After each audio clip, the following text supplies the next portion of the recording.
মহেশখালীতে এক প্রবাসীকে পৈতৃক সম্পত্তি থেকে বিতাড়িত করার উদ্দেশ্যে তার মা ও স্ত্রীর উপর হামলার অভিযোগ উঠেছে।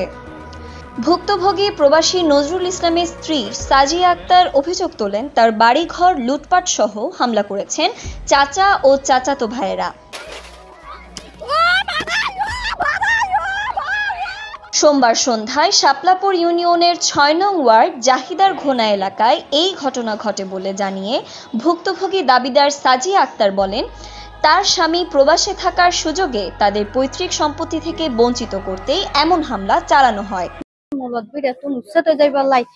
দুই ফ্যামিলি মানে আমার মামা মানে ফ্যামিলি সহ নাসির ফলিবের ফ্যামিলি সহ মানে আরো মানে কি করিবার লাই এটারাই আরে স্যার আলিয়ে নাসির ফলিবের ওয়ান আব্দুর রহিম আব্দুর রহমান মুবি তারপর সালাম সাত পাঁচশো বাইরে কি আর বড় জিনিসপাতি আমি বেকিং লগিয়ে টিয়া লাগিয়ে স্বর্ণ লগিয়ে আর জিনিসপাতি পানি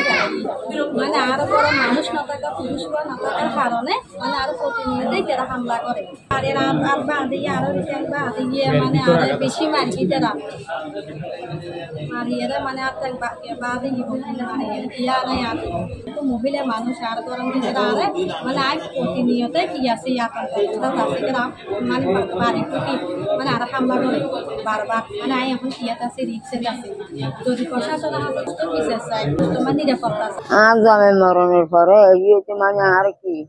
তোরা বেশি আবার নির্যাতন করছে ফোয়ানা যে ইয়েতেল নাই আর সন্তান করে নিয়েছে করছে মারে বই মেরে যেতে নির্যাতন করছি আমরা তো নিয়ে দিতে চাই। এই ঘটনায় অভিযুক্ত মোহাম্মদ আব্দুস সালামের সাথে যোগাযোগ করলে তিনি ঘটনার দায় অস্বীকার করে বলেন, ঘটনা তো এমন নয়, মূল ঘটনাকে আড়াল করতেই এমন অভিযোগ আনা হয়েছে। এগুলো সম্পূর্ণ মিথ্যা অপরাধ আর লোকের সাথে হয়েছে।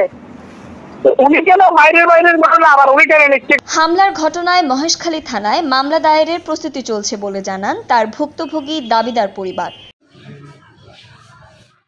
Desk report.